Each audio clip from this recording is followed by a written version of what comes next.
Good evening, everybody. Welcome to the Thursday Erudition Network Interactive Black History and Knowledge session.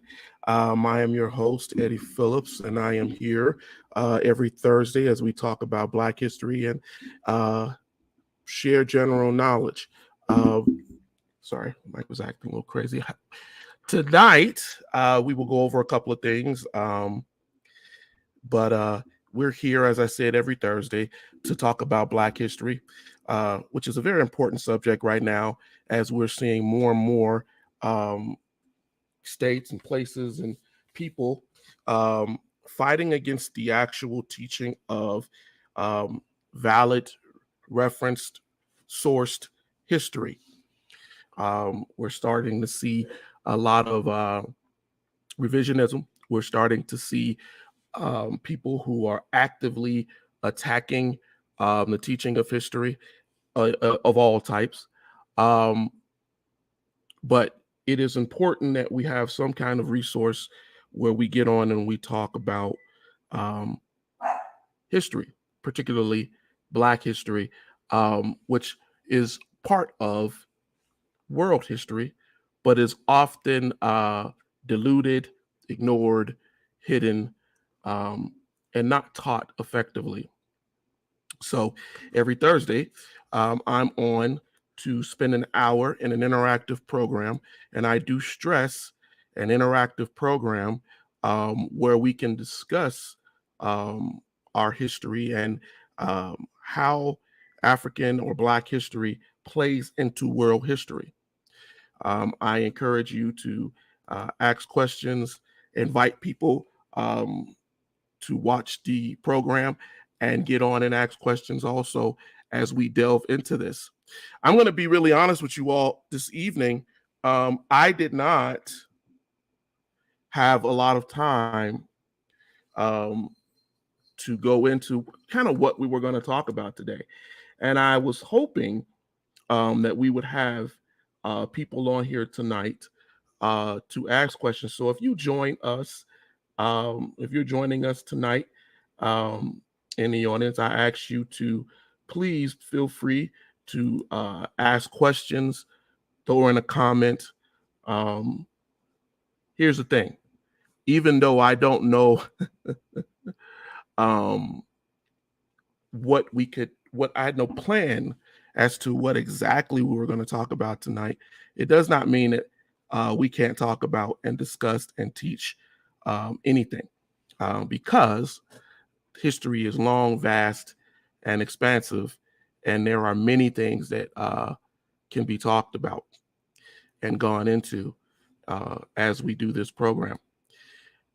I would say that, given today's environment, we have a lot that we could discuss and a lot of things that can be said. But I don't like, in full disclosure, I am a introverted person. I do this as a labor of love because truthfully, I don't like to sit on for an hour and talk and talk and talk and talk. But I do know that there are a lot of things that we need to cover. And I do know that our history is vast. And so there are a lot of things that we can cover. So I always encourage you to join us, and we will figure out where we're going to go. See, somebody left a comment. That's Tina and my wife. The war they use nukes and why that's not what we want moving forward in war. Well, obviously, you don't want to go into a full thermonuclear war. When I look, it's a good point. It's a good subject, historical subject. But I'll tell you this: whenever I think about nuclear warfare, right? I always say, if you look at the people who created it and their hesitance to use nuclear energy or nuclear bombs, right? That should be an indicator right there. That should be an indicator right there of why we don't want to welcome this, because they used to tell us when we were kids, it's called what was it called? Mutual assured destruction. Right? That's what they called it, right? And it was crazy because if you really look at what they were doing, nobody wanted to die.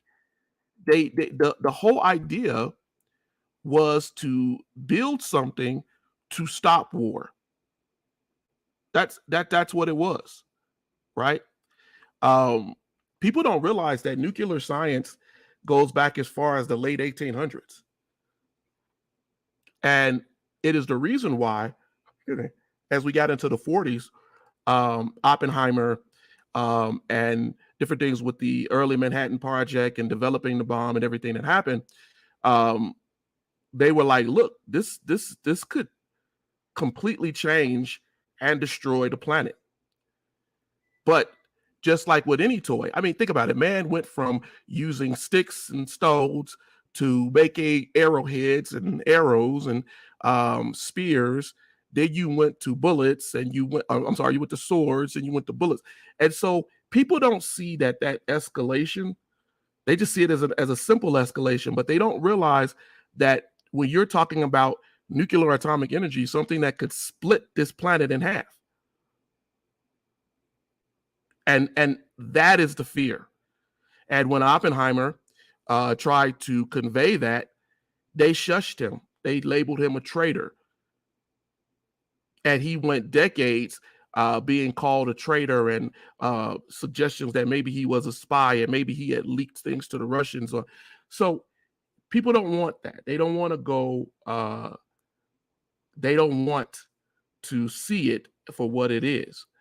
But it is a very dangerous thing. Atomic energy is dangerous. They call it clean energy as we use it, but look at the things that have happened with meltdowns and different things. There's so many people who are involved who don't even know the science of it. Yeah, they were involved in the early stages of it. So if you look from 1945 all the way to 1955, you see this huge push, right, to develop thermonuclear weapons, and the lie that you could go in your house and hide under a table and that you would be okay. Makes absolutely no sense. But that was a good question, Tina. A good subject. Good subject. I don't know if anybody has been paying attention out here, but we are having some huge setbacks. Huge setbacks. Over the last few weeks, I've been talking about how bad it has gotten. It started with something very, very I won't say small, something very everyday. We started to see an increase of filmings and sharing of minorities. I won't just say black men, but black men and women, minorities being killed and murdered by police, right? That started it. We saw all of this go on for I'd say the last decade has been very bad, right? Where we've seen overwhelmingly that police officers across the country, so not just in some isolated place, will go and shoot a black man in the back, will beat a black woman openly on the ground in front of everybody. We've seen people's civil rights violated over and over and over again. We've heard the lies over the last decade of the stand your ground laws, right? Which allow people to assassinate you based on their assumption that they're defending some whimsical property, right? We've seen the conspiracies that have been pushed to in business, in school, to discriminate, where people hold you back from your promotions, and people hold you out of companies, and the attack on affirmative action so that people feel as if they can't, you shouldn't be given any kind of consideration, even though historically it is seen that you blacks and minorities, period, people of color, have been held back. So I don't know if everybody is watching. You saw the situation recently down in Tennessee with the legislators. We're seeing more and more and more that we are returning to a very despotic time. And it is frightening. It is frightening. It's frightening not because it's just despotic, but because people seem to be ignoring it within and without, right? In the community and outside of the community. And that's unfortunate. The other thing that I see is that when people are freely given their time, effort, and commitment to help with these cultures, we're starting to see more and more people ignore that, fall off, and follow things that they shouldn't. And the things that are going on out here are not getting better. They're not getting better. Tina said, what would have been a better alternative for nukes? So history shows us that we didn't need to create nuclear weapons. The fear was, Einstein wrote a letter to the president. The fear was that the Germans were already experimenting with nuclear energy, and that it would not be a hard leap to believe that they would develop something before the Allies.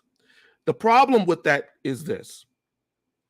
Einstein, had a reason to be afraid. What was going on in Europe, the inability of Jewish people to be able to escape out of Europe. People don't really understand that it wasn't just that they couldn't get out of Germany. As the German war regime waged this war all across Europe, there were less and less places for folks to hide. People couldn't get out. America wasn't accepting Jewish people to come over to the United States. The Allies that later came to say they defended freedom were also not quick to all of these allied nations to welcome Jewish people. And so, motivated by the idea we got to do something before they destroy the world is what it caused it. Now, there were a lot of different energy resources that could have been used. We see them now. But man goes to what is expedient, what provides the most power. Once witnessed and understood and broken down to a finite level, people started to understand, oh, so this is what we could get from it. And that's all they saw. Not the threat. Not the threat. And that's the problem. As war continues to escalate across the globe, we're seeing the threat of nuclear war. Do you have visuals of what that might look like? You don't need a visual of what that will look like. I will tell you right now, if you want to go and look at what a nuclear weapon, what it will do, consider this. Go look at Hiroshima and Nagasaki. Go pull up Google right now and look at Hiroshima and Nagasaki. Those missiles were so much far less than the thermonuclear weapons that we have right now. And they completely destroyed those areas and completely wiped people out, leaving sometimes only shadows on a wall. So one only needs to look at that and say, wow, okay. So yeah, it's not something that we should welcome, not something that we should want to see in society, but it exists and it's here. Good question.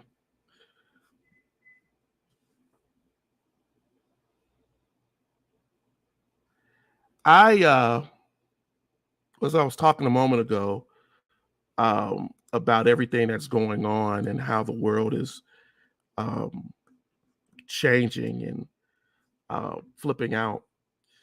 You know, a lot of people ask me, when you teach history,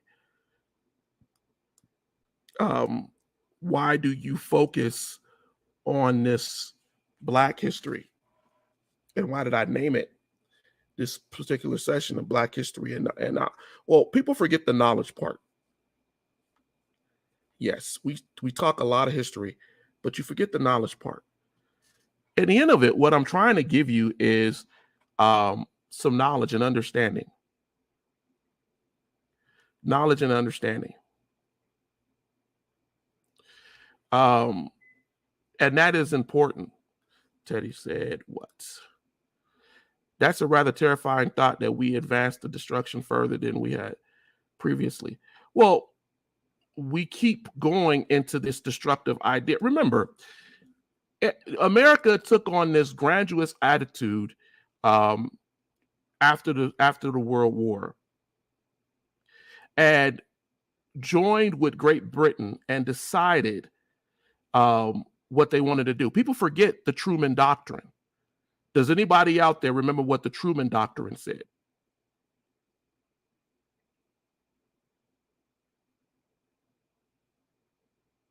Anybody? I'll ask you this question. I'll give you a moment to answer that. People are planning to go underground or to go in the woods. Seeing a visual may help. We know what bunkers look like. I don't have a visual for you tonight, but I will tell you, that's not going to help you. That's not going to help you. We have missiles right now that are ground penetrating missiles, bunker bombs, designed to not explode as they penetrate the ground to get to a certain level or to where your bunker is and then explode underground. Think about that. Having an explosion in a stratified seismic area and what that could possibly do. America sits on huge fault lines. Dropping a nuclear weapon into Yellowstone or into the San Andreas Fault or any of this in the 80s looked like a Superman movie. As a matter of fact, that was a concept done in Superman. But the truth of it is those things can affect everything. Everything. Anybody remember what the Truman Doctrine was? Remember seeing it in your history books.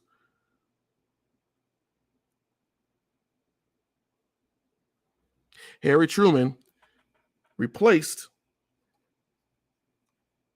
Roosevelt when he died and was the president that initiated the nuclear attacks on Hiroshima and Nagasaki. Sistina has asked these questions. I still remember, wasn't it to provide assistance to democratic nations? Yes, it was to, it didn't have to be democratic. The Truman Doctrine said that America and that the Allies would always support people who were being subjugated. It is the reason why we went into Korea. It is the reason why we got into a political conflict with China. Right? We will provide aid to these countries to fight communism because that was the fear, right? That's what we gave it to. And so when we came up with these plans. We also had what was called the Marshall Plan, which said that communism could affect the money, and that communism was threatening world economy. Does it sound familiar to where we are right now? The Marshall Plan stated that the way for communism to root itself into countries was because the countries were economically suffering. And so America dedicated itself to spending billions of dollars in the 50s to help build nations like Israel, to provide help throughout the world, but not fix its own internal problems of race. Because the fear was that communism was on the rise and that the Allies would lose their hold on the world.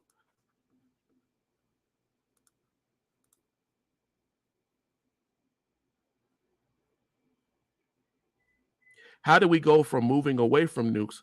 So we've never moved away from nukes. We've never moved away from nukes. We've signed all of these global agreements with Russia that limit the use of nuclear weapons. We've created NATO, right, which allows us to have weapons closer to the communist threat, to Russia, right?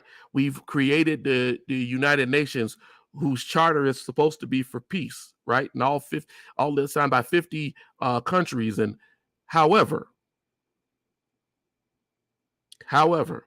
we still build weapons more than any other country in the world. We still provide weapons to our allies. That's why Israel has weapons that it can use against the Middle East.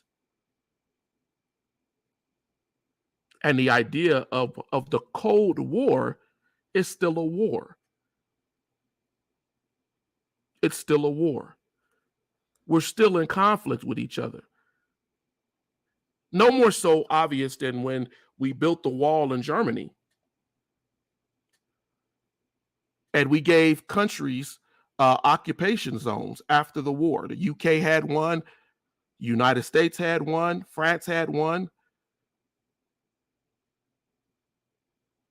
That whole idea was born of a distrust of taking something and saying, we're going to build this wall to separate that. So we never really moved away from it. We've never really gone too far from it.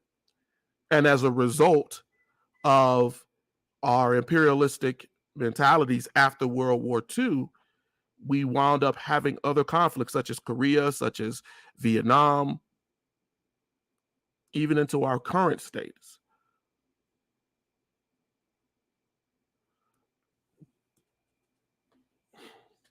You know, it is a reason why you consistently hear about North and South Korea, right? Decades after the agreement, the armistice line that split.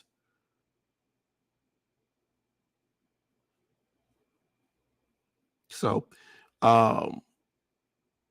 it is what it is. And old school people like General MacArthur, who is not one of my favorite people in history, but they wanted to fight communism as they fought World War II. But see, the dynamics had changed. You can go into a conflict now with Russia where Russia could release a nuclear weapon, just as America did. And America saw how devastating those weapons were. So it wasn't something that they were encouraging.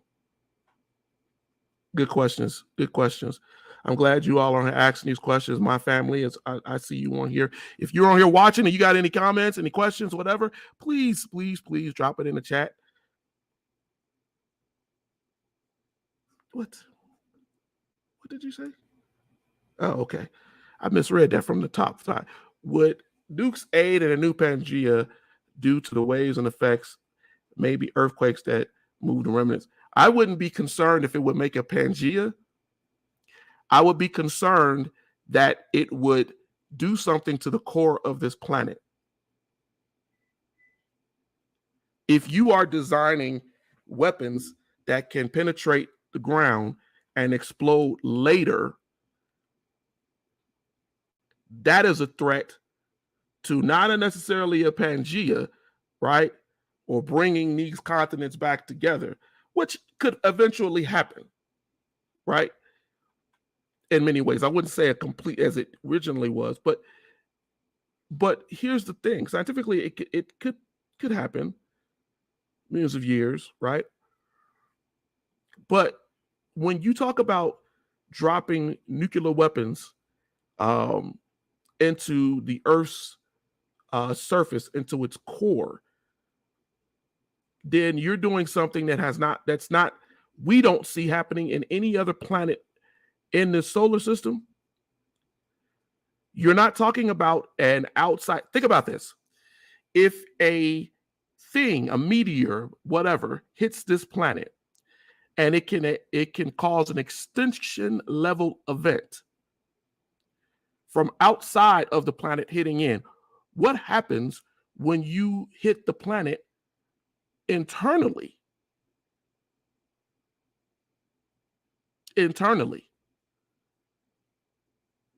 And that's scary. That's scary. But that's a good question. I wouldn't be so much worried about Pangea more than I'd be worried about destruction, death, planetary death, burning, dropping or exploding nuclear weapons in the atmosphere, at seeing what it coals that it causes or what issues that it causes with weather, with the natural protections of the planet. So there are a lot of threats that nuclear weapons pose to us as human beings that are not just the immediate, okay, it exploded and it killed millions of people, the after effects.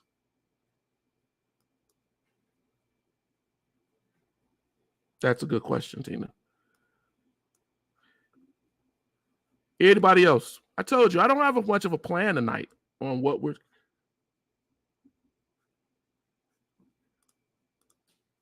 I just did. You want me to go? I mean, what you're talking about death clouds, you're talking about acids range, you're talking about the different possibilities. Missiles can be sent and we can have them on a trajectory, but depending on what you hit, we're talking about exploding a thermonuclear weapon into the ocean that could cause you huge tidal waves and upheaval. We're talking about blowing nuclear weapons into the shelf, into the polar shelf, and having ice slides, and all of these things are possible. All of these things can happen. And that's not even talking about the radiation that will permeate the planet. Human beings are not designed to be overly radiated. The protections on the planet that we have that keep some of the solar energy out away from us, those are real threats. Those are real things. And people don't realize that threat is real, and that threat is here. And it has been here for decades.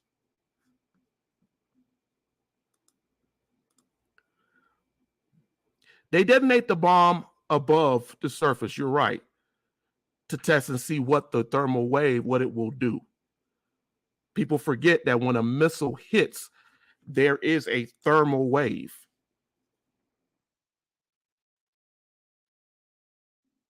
Let's see, since she keeps asking about images, we'll see if I can pull up.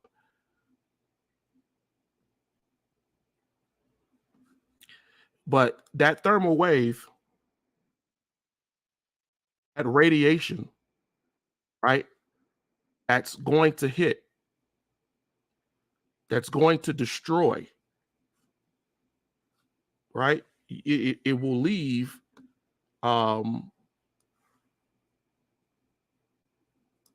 huge problems. Even if you were to live through it, even if you were to survive the initial blast, you're radiated. You're radiated. And then you have to wonder about the types of things that are going to happen to your body internally, depending on where you were and what radiation zone you were in. You're going to have to really understand that that is a long-term well, I won't say long. That's a problem that's going to slowly chip away at you.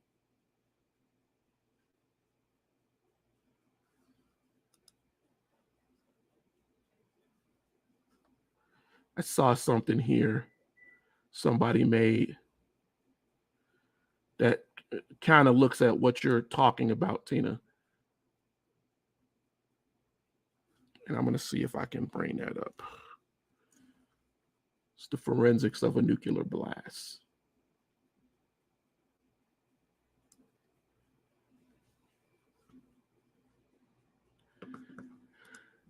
And it's sad because yeah, it's a couple of things. Since we're on this subject tonight, I decided I'll go on and see if I can pull in it, help me better explain this.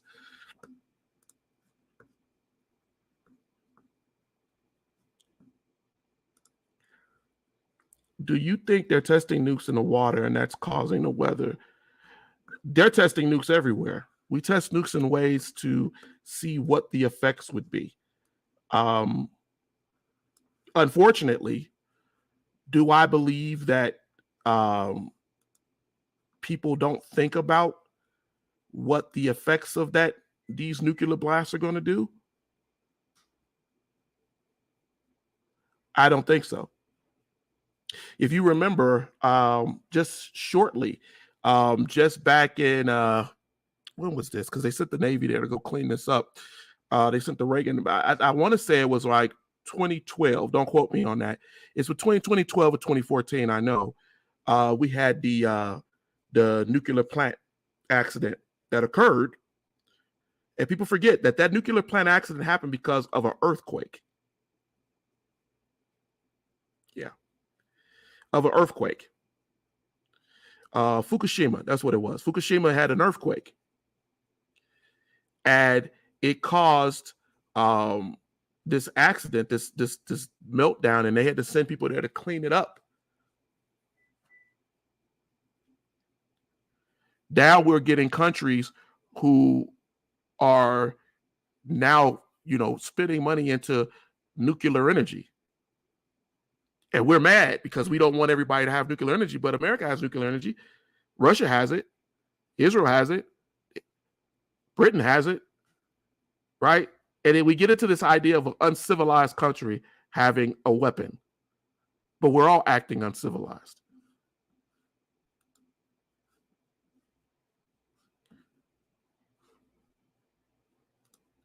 A generational problem mutating your geology for those that do not die. Yes. And we that's science fiction, right? But sci-fi is a lot of times based on actual parts of science, right? So that sci-fi idea of mutation, you look at the Planet of the Apes, right? And you see they're talking about people living underground and they have mutated. They've mutated. And folks saying, man, is that possible? But it is possible.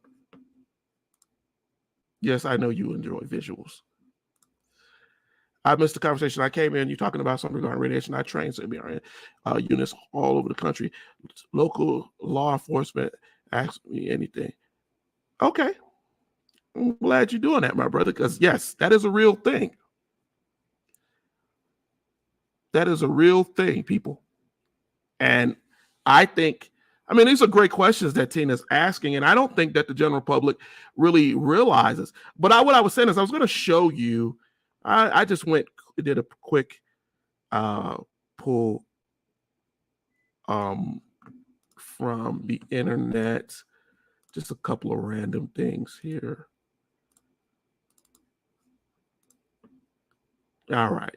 So the question was asked earlier, as far as looking at bombs, and this is nowhere near where we are now, but it just goes to show you how we continually have developed more potent weaponry, and how much damage can be done. If you look at Hiroshima and Nagasaki in 45, and you look at even where we were in 61, you will notice that this is where we are. And that idea of you running away and hiding under a table, I hate to laugh, is not efficient. Not efficient.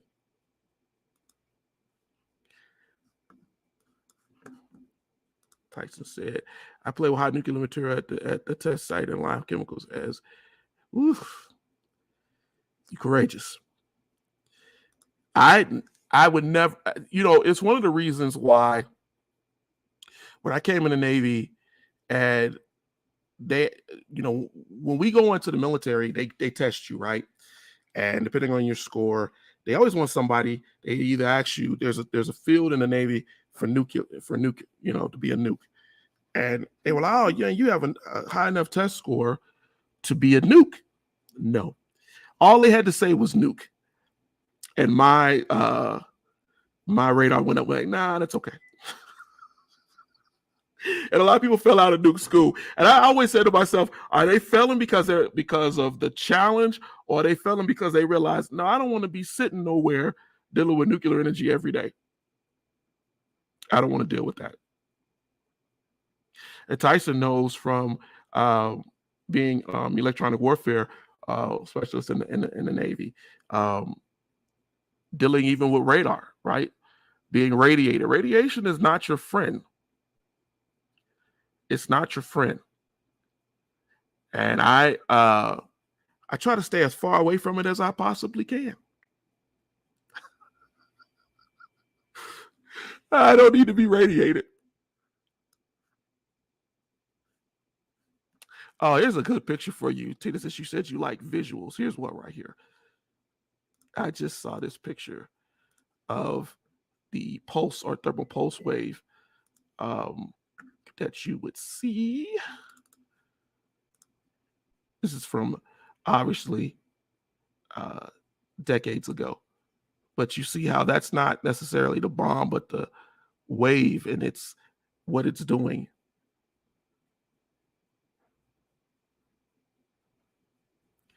That's a building, and what it would possibly do to a human body would be devastating. It's a good question. I didn't think we would talk about nuclear energy tonight.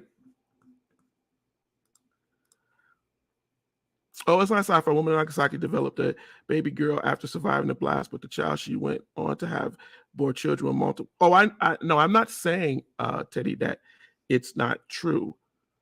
There are still effects of people in Japan generations after that can be laid at the feet of those who survived those two bombings.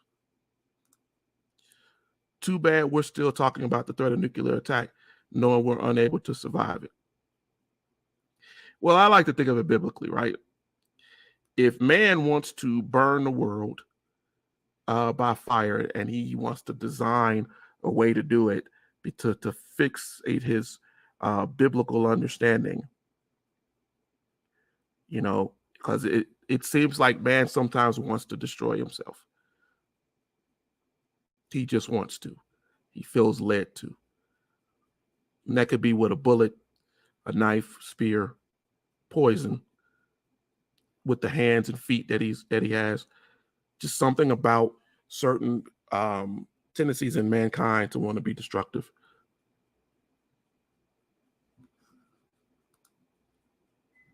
The video shows the house being blown away at 1.5 miles away from the blast. That house is still there.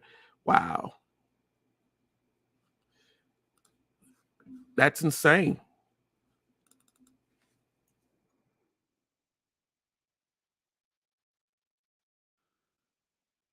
So I was trying if I could pull it up, my brother. But I'm having...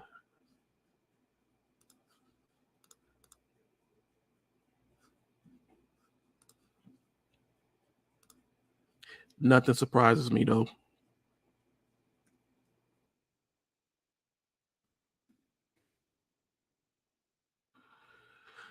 The way we are and the things that we've been doing and where we're going as far as the world, it's crazy. And so, yeah.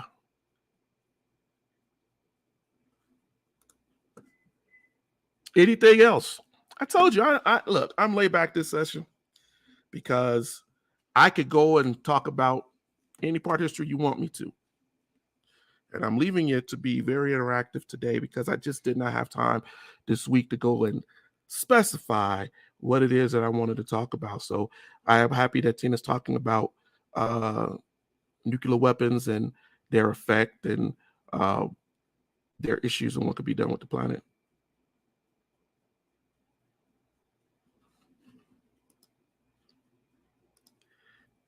No, I don't. Listen, I don't think that anybody... We do use other things. We have missiles that aren't necessarily nuclear. We use those as deterrents and things like that. But again, it's this idea of destruction. I don't even know if I want to call it humanistic issue that we have, but I will definitely say that mankind has a problem with wanting to destroy. And it's something in them. I like to believe that it's a learned thing more than an ingrained thing, but it is in man, and we see it throughout history. And different theories don't help it when you start thinking about the survival of the fittest and the science of evolving and evolution and how people they took that concept and they made it into something that it was not intended. I don't believe it was intended to be in the first place. It's something in us.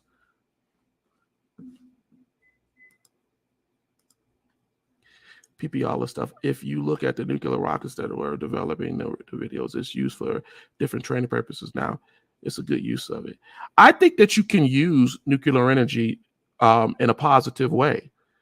I've always felt that way. And I mean, I think we show that in certain parts and certain things we do throughout the world.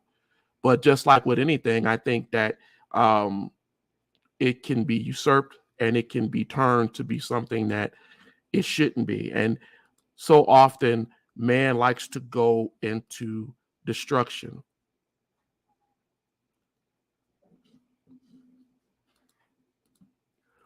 Always finding better ways of destruction. Now might not even need nukes. Look at the rise from God weapon.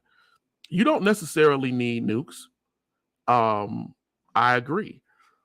There are so many ways that man is coming up, and probably ways we don't even, all of us aren't able to really understand or see right now. And it's sad that we feel like we have to go down that path, but that's what it is. And it's also something that's interesting is that as we used to use a spear, sword, rock, something that would kill an individual, right? Now we have created things that will not only kill the individual, but it will affect human beings at a genetic level. It will not only affect you, even if you live through it, but it will affect your progeny, your children, those who come 50, 60 years after you may have a genetic trait that is affected by what has happened to your genes. And that's scary.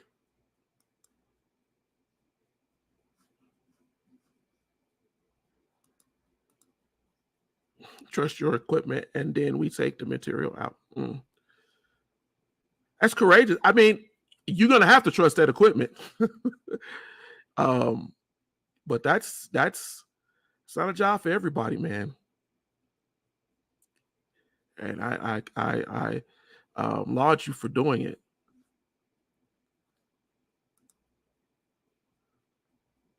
Anything else, people? Told you I'm not trying to lead this session. I'm trying to let y'all lead it.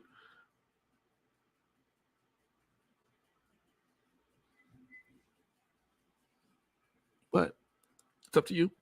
If you have anything that you want to say, talk about.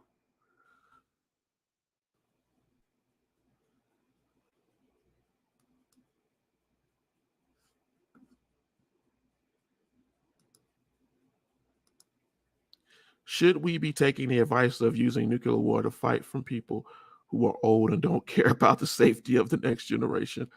Unfortunately, just like with Rome and just like with Britain and just like with many empires throughout the ages, we tend to listen to the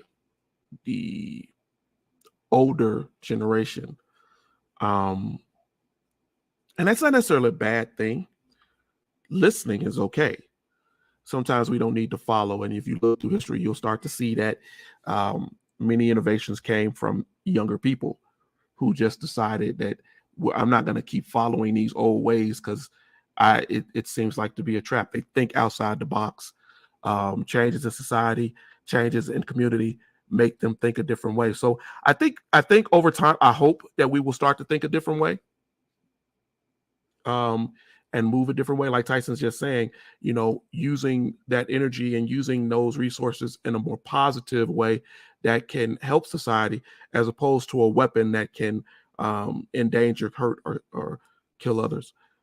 Our studies have shown that rates of cancer are commensurate with the normal population when appropriate PPE is used and you monitor your dose rate. I think I could believe I could definitely believe that.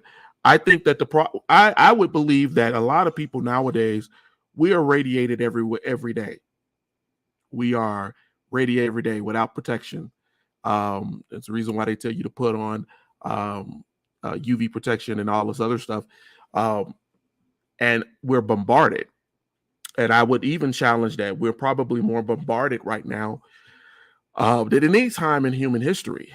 Well, second maybe to the Toba volcano incident maybe like 75,000 years ago, which actually did change the genetic structure of certain parts of humanity, and why they came up with the idea of what was an African and what was an Australoid, right? But that arguably, as historians and geneticists have looked at it, that arguably happened because of people stranded after the Toba extinction event, right? And not able to get out of that area and being cut off from other parts of the world, and having to basically mutate.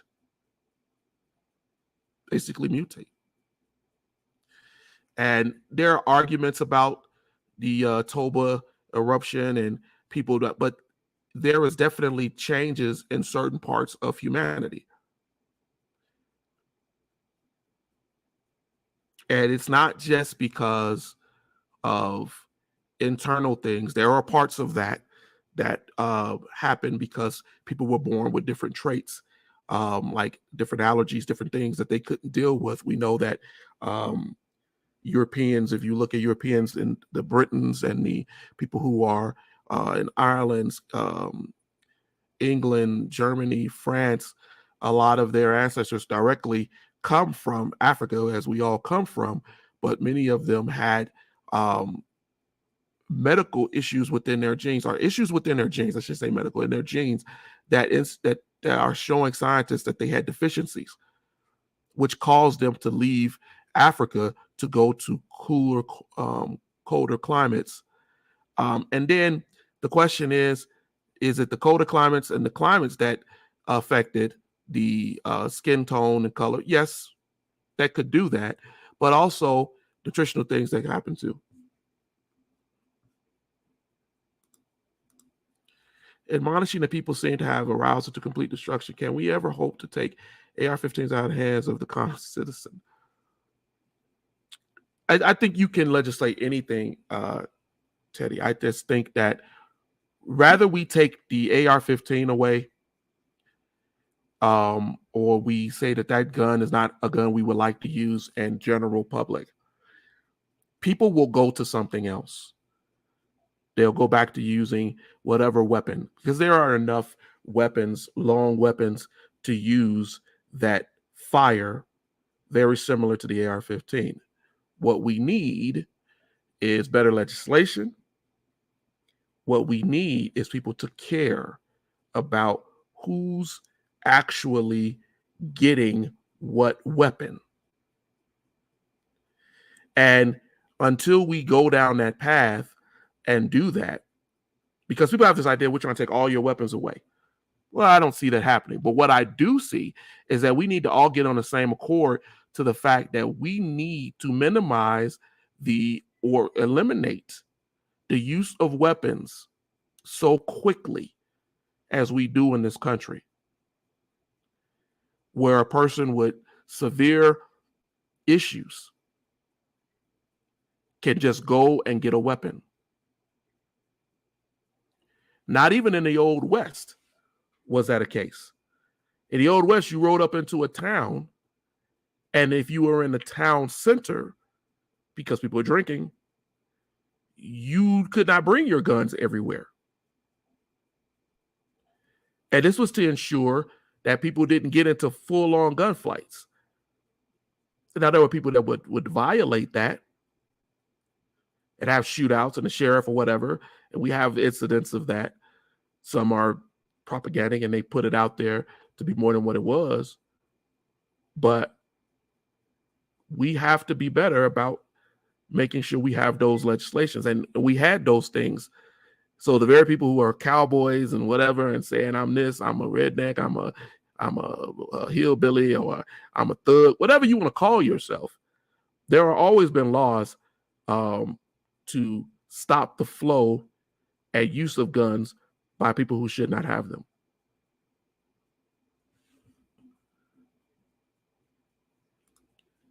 Back in the day, they didn't understand Pandora's box. Now safety is at the forefront. You can't keep sending the intelligent minds to die. We know a lot more these days.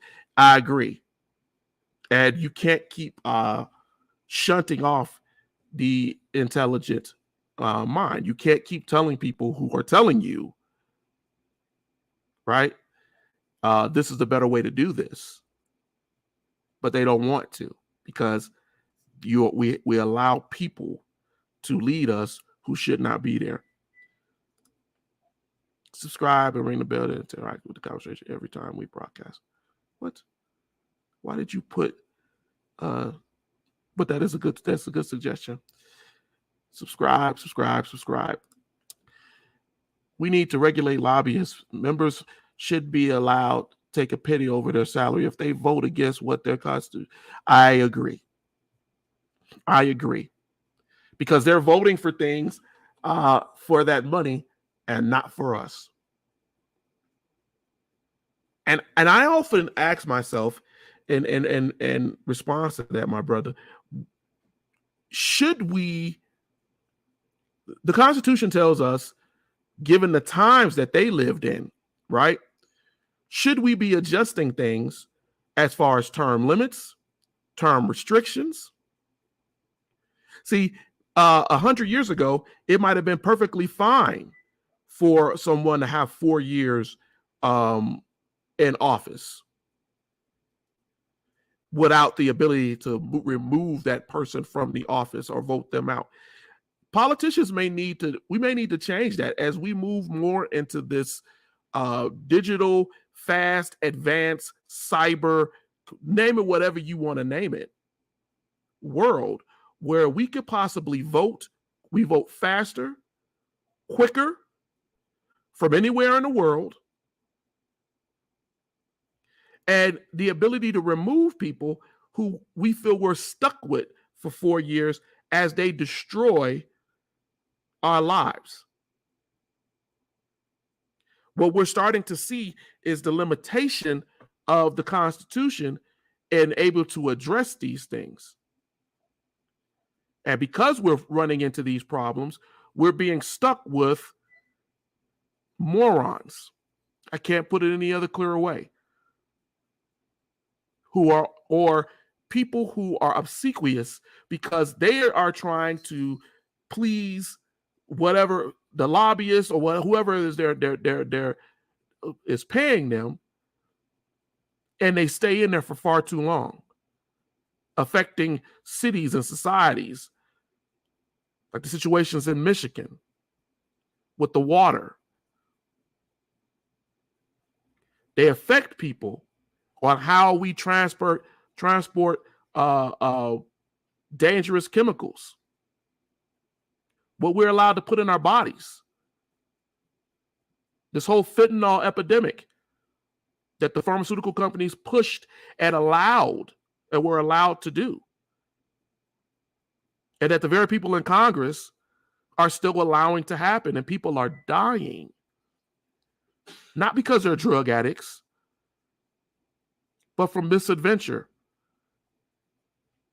Because they don't know how potent these drugs are.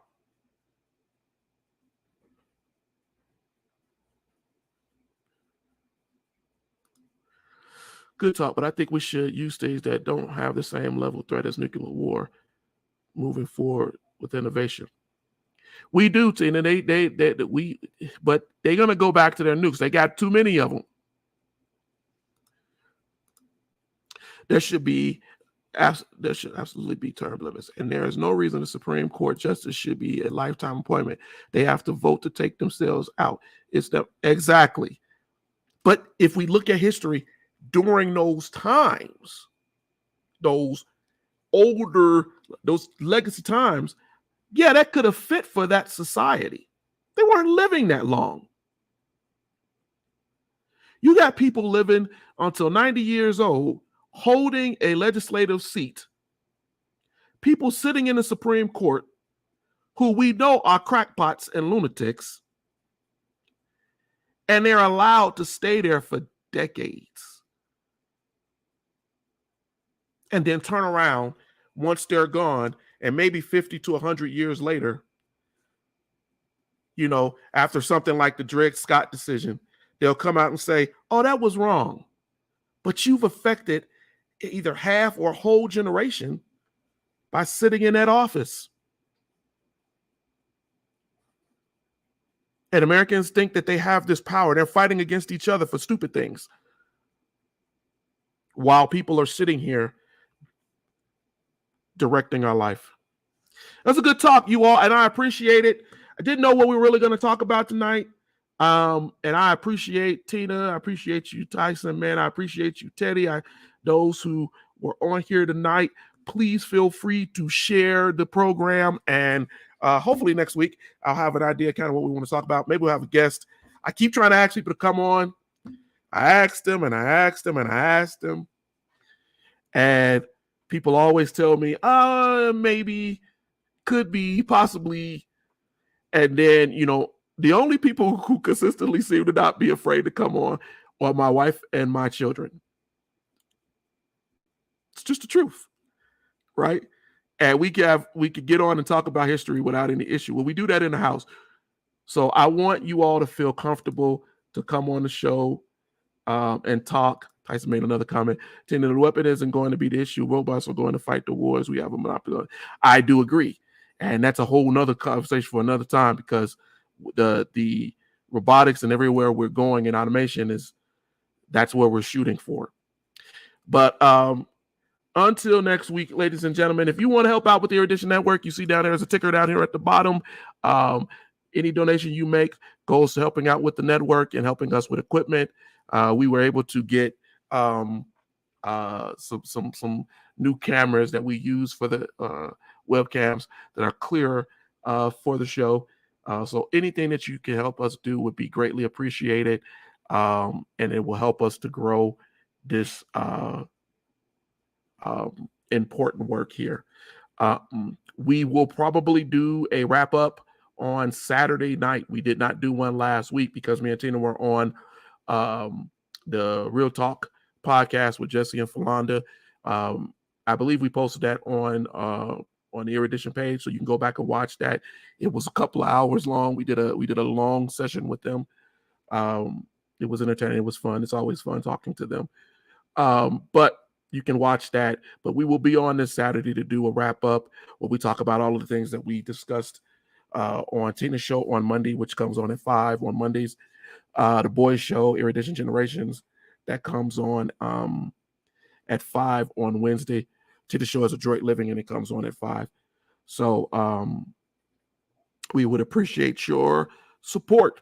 All right, ladies and gentlemen, I'm out. If you have any other questions, any thoughts, concerns, drop it in on one of our shows chats, and we definitely will. We will be there. All right, people. Again, thank you for your time, and until Saturday, have a great rest of your week. Thank you.